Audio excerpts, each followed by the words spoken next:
जय हिंदू राष्ट्र। सबसे पहले राष्ट्र को प्रणाम। उसके बाद हिंदू हृदय सम्राट योगी जी महाराज, जय हिंदू राष्ट्र। आपके कारण, आपके पीछे, आप फ्लैगशिप हैं, आपके पीछे लोग खड़े हुए, समाज ने बदलाव दिखाया। इसके बड़े कारण हैं, अकेले आप, मगर फ्लैगशिप अपनी जगह होता है, बाकी सब चीज़ें महत्वपूर्ण होते हुए भी फ्लैगशिप महत्वपूर्ण होता है। दूसरे स्तर पर जय हिंदू राष्ट्र जाटो, आप मूलतः क्षत्रिय हैं, आपने वीरता दिखाई, आपने सहा ये कि मैंने जाटों का ठेका नहीं लिया। कवाल में जिस समय हमें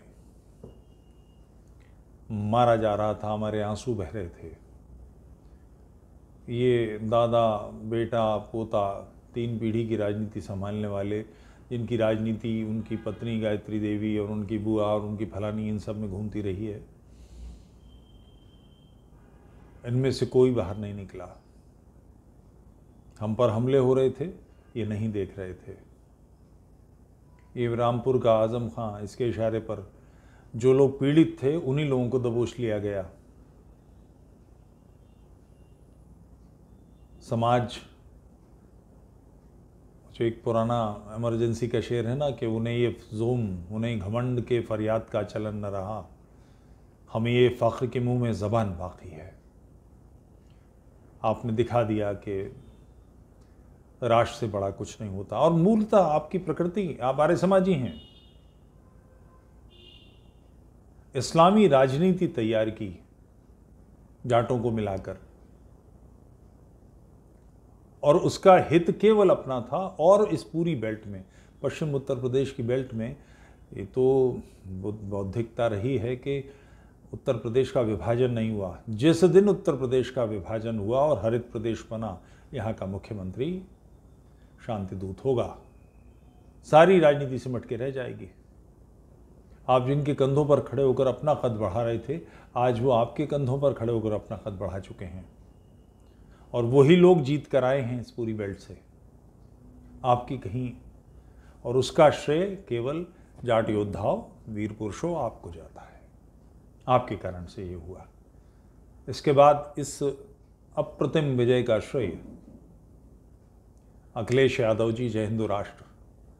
ना आप इतनी बुरी तरह तलवे चाटते, ना हिंदू उद्वेलित होता।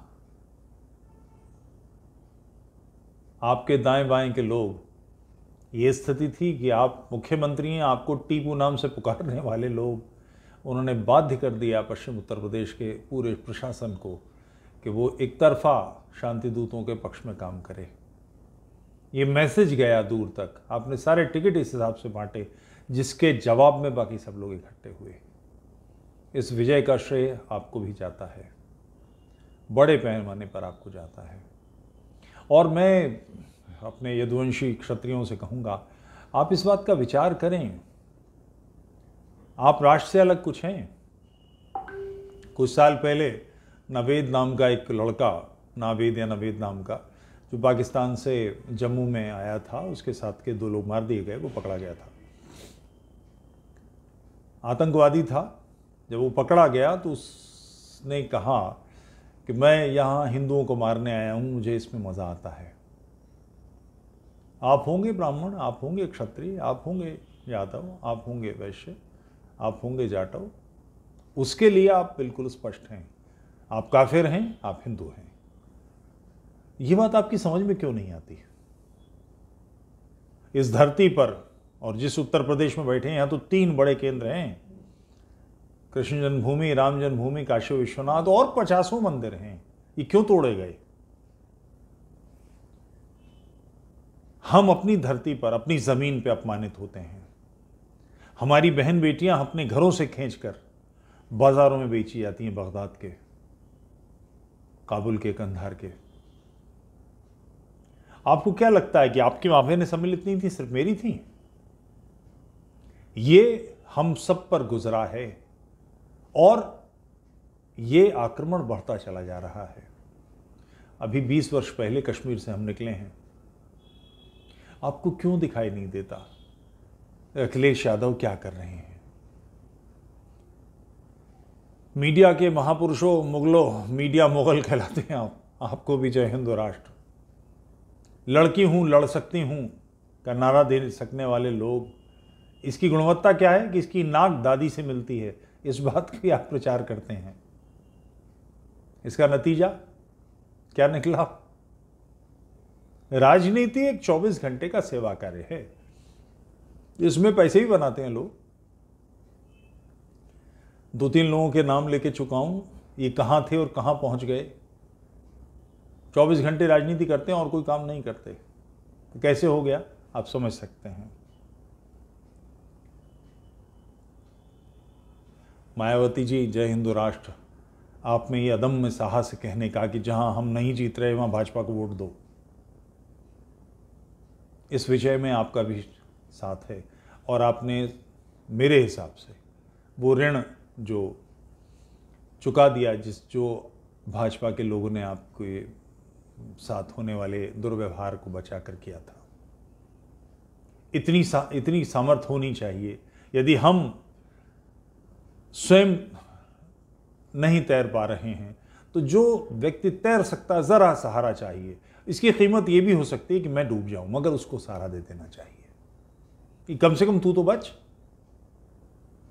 ये सामर्थ्य होनी ही चाहिए। आपने बहुत श्रेष्ठ काम किया। जय हिंदू राष्ट्र। मुनव्वर भाई, मेरे बिरादर, मेरे शायर दोस्त, आप उत्तर प्रदेश छोड़ने वाले थे, मेरे ख्याल से टिकट तो करा लिया होगा। कहाँ, काबुल तशरीफ ले जा रहे हैं, कंधार जा रहे हैं, या कराची? महाजिरनामा जहां आपने जिनका गुणगान किया है उन महाजिरों में सम्मिलित होने, या क्या करेंगे? सीरिया कैसा रहेगा? इराक एक और अच्छा जगह, यमन ले सकते हैं। आपके बयान बाध्य करते हैं लोगों को सोचने के लिए। इस्लामी मुमलिकत की सारी चिंता करने वाला अपनी मातृभूमि से, कन्वर्टेड ही तो हैं कुछ पीढ़ी पहले, अपनी मातृभूमि से बुरी तरह से अप्रियता का भाव रखने वाला, नफरत नहीं कहूँगा कि थोड़ा बहुत डीएनए आपका आप में मेरा है, इसलिए मैं आपको ये नहीं कहूँगा, मगर अप्रियता का भाव रखने वाला व्यक्तित्व ही तो है जो लोगों को उकसाता है। आपको ध्यान होगा जब मुशायरे में हम लोग साथ होते थे, मैं आपसे और राहत से उलझता था, कहता था आप जो ताली बजवा रहे हो, इस तरह की शायरी कर रहे हो, उसके नतीजे में बाकी लोग क्या करेंगे, कुछ सोचा है? ये अप्रतिम वजह आपके कारण से है, आपके भी बड़ी आहुति है। ये राष्ट्रोत्थान का जो यज्ञ है, इसकी ज्वालाएं प्रचंड हो रही हैं, इसमें आप लोग भी हैं पेट्रोल डालने वाले। श्रेष्ठ काम। और कुछ लोगों के नाम जो बिल्कुल नेपथ्य में हैं।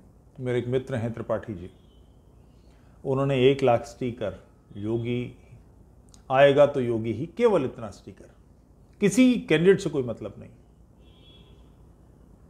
उसमें से 20,000 मेरे पास आए। 20,000 स्टिकर बांटना लगाना मजाक नहीं होता।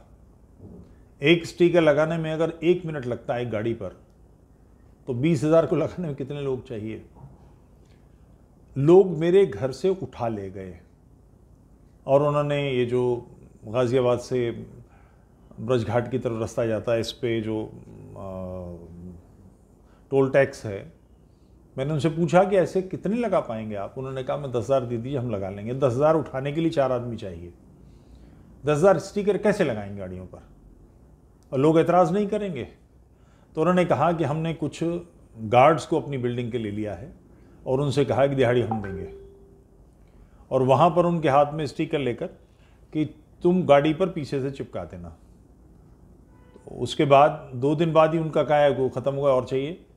तो मैंने उनसे पूछा, लोगों ने एतराज़ नहीं किया? बोले एतराज़ लोग रास्ते में जहाँ पर लाइन लगी हुई वहाँ रोक रोक के कि मेरी गाड़ी पे क्यों नहीं लगा रहे, मेरी गाड़ी पे लगाओ। लोगों में इतना उत्साह था। उस उत्साह को एक वेग में तैयार बना देना, सुनामी बना देना।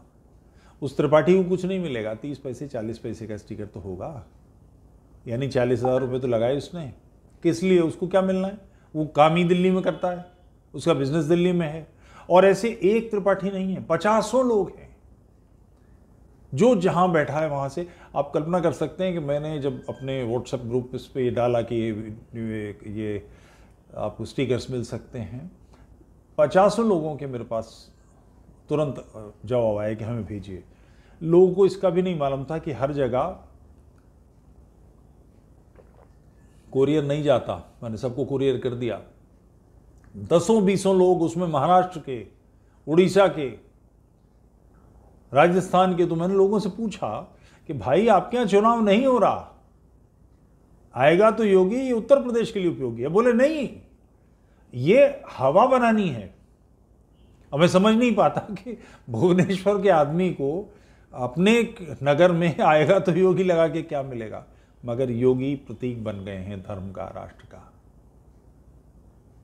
उन्होंने कुछ इस काम को करने के कुछ डूज और डोंट्स होते हैं, कुछ करणीय, कुछ न करने वाले काम। जिस स्पष्टता से उन्होंने काम किया वो हमारे हृदयों पर राज करते हैं। हमें कुछ नहीं लेना देना, कुछ भी आवश्यकता नहीं, मगर इन सबके समवेत प्रयास से जो इमेज बनी हुई ये थी, जो हिंदू हित का ध्यान रखेगा वही प्रदेश पर राज करेगा।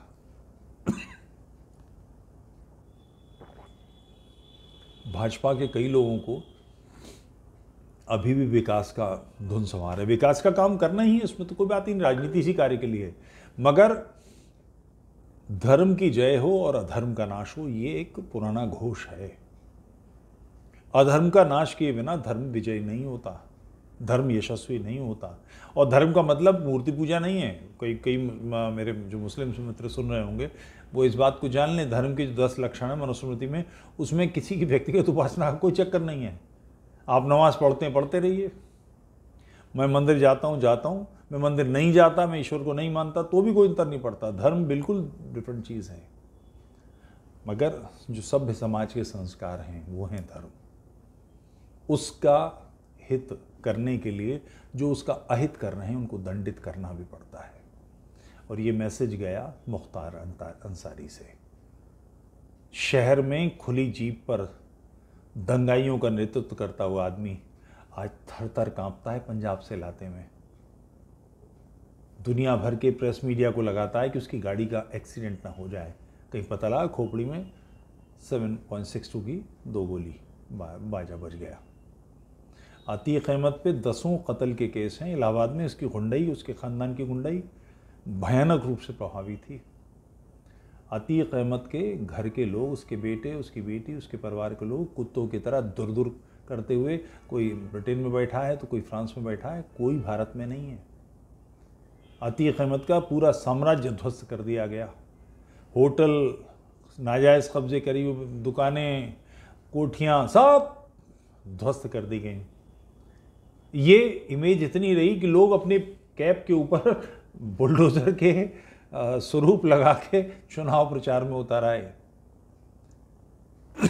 ये ध्यान रहे, किसी एक भी व्यक्ति ने आरोप नहीं लगाया कि अन्याय हुआ, किसी की गलत चीज तोड़ दी गई।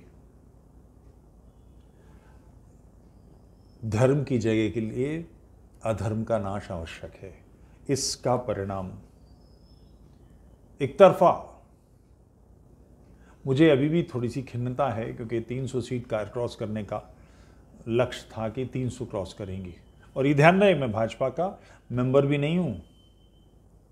भाजपा एक टूल है राष्ट्रोत्थान के यज्ञ का, वो श्रुवा है जिससे आहुति पड़ रही है, वो भुजा है जिससे हम शाकल्य डाल रहे हैं, होम कर रहे हैं, राष्ट्रोत्थान का यज्ञ कर रहे हैं। उसका एक टूल है भाजपा। इससे बेहतर कांग्रेस करे, उसका भी पालकी ऐसी उठाएंगे। सपा करे, बसपा करे, उसकी पालकी भी ऐसी उठाएंगे। बिल्कुल व्यक्तिगत हित अहित से परे। ये प्रश्न मन में है, सबके है कि अद्भुत विजय हुई। पंजाब में क्या हुआ? पंजाब के बारे में कुछ मजेदार बातें आपको से निवेदन करता हूं। पंजाब में चूक हुई भाजपा से। किसान आंदोलन के नाम पर जो कृषि कानून बनाए थे, भाजपा पर दबाव पड़ा और ये बताया गया कि ग्रामीण क्षेत्रों में भाजपा के कार्यकर्ताओं को घुसने नहीं दिया जा रहा, इसलिए पीछे हटना पड़ेगा। मजेदार बात, राजनीति में जिसके पास शक्ति है, जिसकी सरकार है या जिसके हितैषी लोग हैं, सारे केंद्र उसका है और वो डर कर बात करेगा।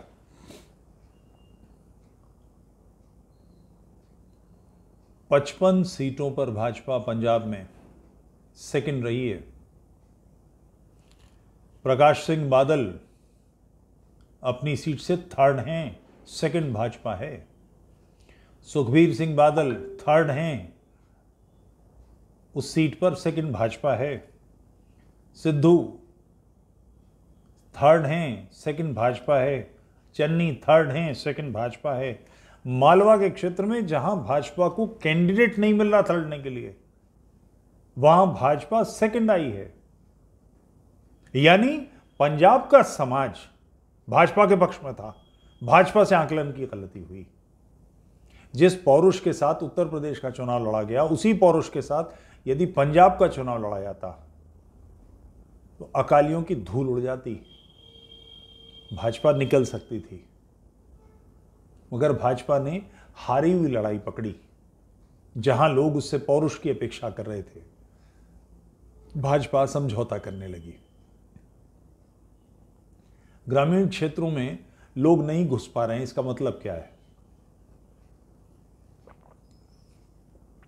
किसी जगह कुछ कार्यकर्ता गए, 2-4 लोग गए, 2 लोग सामने खड़े हो गए, उन्होंने गाली वाली बकी, बदतमीजी की और वो लौट आए। चुनौती क्यों नहीं दी? पंजाब में यदि अपने भाई को हम, उसकी बेहूदगी को हम नहीं टैकल कर सकते तो शत्रु को कैसे टैकल करेंगे? पंजाब अपेक्षा करता है वीरता की। भारतीय समाज, वैसे ही भारतीय समाज नेतृत्व के पीछे खड़ा होता है, वीर के पीछे खड़ा होता है। इस काम को मोदी जी कर गए, योगी जी कर गए, पंजाब नहीं कर, पंजाब में भाजपा का नेतृत्व नहीं कर पाया। और ये कोई आज से नहीं कर रहा, एक लंबे समय से जो सहजधारी हैं, मौने हैं या केशधारी नहीं हैं, उन लोगों में उनका जमाव नगरों में हो गया है, गांव छोड़ आए हैं। यहां वोट बैंक नहीं है इनका, उसके बावजूद लोगों ने वोट दिया। वो चाहते थे, किसान आंदोलन जिन चीजों को हटाने के लिए था वो लोगों के हित में थी। आपने धरना अपने कार्यकर्ताओं की कायरता को लेकर आपने जो सही काम था उसको पीछे, सही कदम रखा था आपने, वो पीछे हटा लिया। अमृतसर भाजपा सेकंड है, तलवंडी साबो भाजपा सेकंड है, आनंदपुर साहब भाजपा सेकंड है। ये क्षेत्र वो हैं जहां पर सहजदारी वोट है ही नहीं, सब केशधारियों के इलाके हैं। उन्होंने आपका साथ क्यों दिया? कि वो अकालियों की राजनीति से खिन्न हैं। वो जानते हैं कि ये परिवारवादी राजनीति है, समाज की राजनीति नहीं है, राष्ट्र की राजनीति नहीं है। भारत करवट बदल रहा है, अंगड़ाई ले रहा है। एक ऐसी करवट जिसकी दिशा बिल्कुल स्पष्ट है। युवा भारत चैतन्य हो रहा है। ऐसी कोई गलती, ऐसी कोई चूक जो उसको इस पथ पर जाने से रोकती है या कमज़ोर करती है, वो बर्दाश्त नहीं करता। योगी जी पर कोई एक भी आक्षेप कि वो बेईमान हैं, उन्होंने गड़बड़ किए, उन पर और आक्षेप हैं, क्रोधी हैं, उग्र हो जाते हैं। मगर ये तो सेनापति का काम है। जैतून की टहनियाँ हिलाने, सफ़ेद झंडी हिलाने, सफ़ेद कबूतर छोड़ने के लिए सेनापति नहीं होता। उसको इसी काम के लिए लाया गया है कि जहां अन्याय हो रहा हो उसको ढेर कर दो।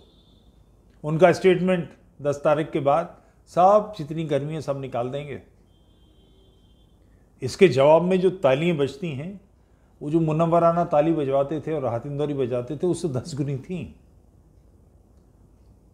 ये रास्ता खुलता है तेजस्विता का, वीरता का, पौरुष का। अब भारत तरुण भारत है। वो अपने नेतृत्वकर्ताओं में ये गुण चाहता है। बेवकूफ़ी की बातें मीडिया उछाल देता है कई बार। अब इस बात को कैसे देखा जाए कि एक लड़की आई है जिसकी नाक अपनी दादी से मिलती है, इस बात के कारण वो पार्लियामेंट का इलेक्शन जीत जाएगी, असेंबली का इलेक्शन जीत जाएगी, जिता देगी। इनकी पैतृक बपौतियां थीं सीटें और छोड़कर केरल जाना पड़ा। समझ में आ गया था कि बात नहीं बनने वाली, क्योंकि आप किसी चीज पर प्रजातंत्र में राजतंत्र नहीं है कि मेरे बाबा राजा थे, मेरे पिता राजा थे तो मैं भी राजा बनूंगा, ऐसा नहीं है। प्रजातंत्र है, इसमें आपकी जिम्मेदारियां हैं, लोग अंधे नहीं हैं। एक बहुत मज़ेदार लतीफ़ा है, पालम हवाई अड्डे पर कोई साहब उतरे और उन्होंने बाहर आकर टैक्सी ढूंढी कि जयपुर जाना है। बैठ गए टैक्सी में,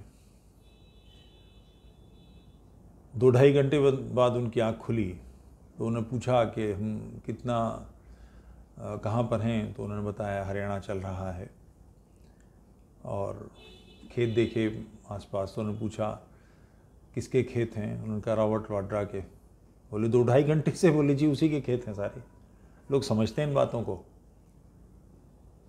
मूर्ख नहीं हैं। जिनके परिवार के पास टूटी लालटेन होती थी वो चिमनियों का कारखाना कहाँ से लगा लेंगे, इस बात को समझते हैं। अब आप कुछ भी कहती फिरें, कैसी बातें करती फिरें, मीडिया ऐसी बेसिर पैर की आपके खिज्जर खरीद गुलाम इस तरह की बातें उछालते हैं, मगर राष्ट्र अब पूरी अंगड़ाई लेकर चैतन्य हो रहा है, तेजस्विता के साथ आगे बढ़ रहा है। कुछ आवश्यक करनी है महाराज जी। योगी जी आपसे विनती है, हम जीते हैं, आप जीते हैं, हमारे हृदयों पर आपका बिल्कुल एक अहोभाव है हमारे अंदर, मगर आपके वोटर्स, आपके सपोर्टर्स सुरक्षित रहें, इसके लिए कुछ करने की आवश्यकता है। और उस करने को केवल पुलिस पूरा नहीं कर सकती, अपने वोटर्स को, अपने सपोर्टर्स को सक्षम बनाना होगा।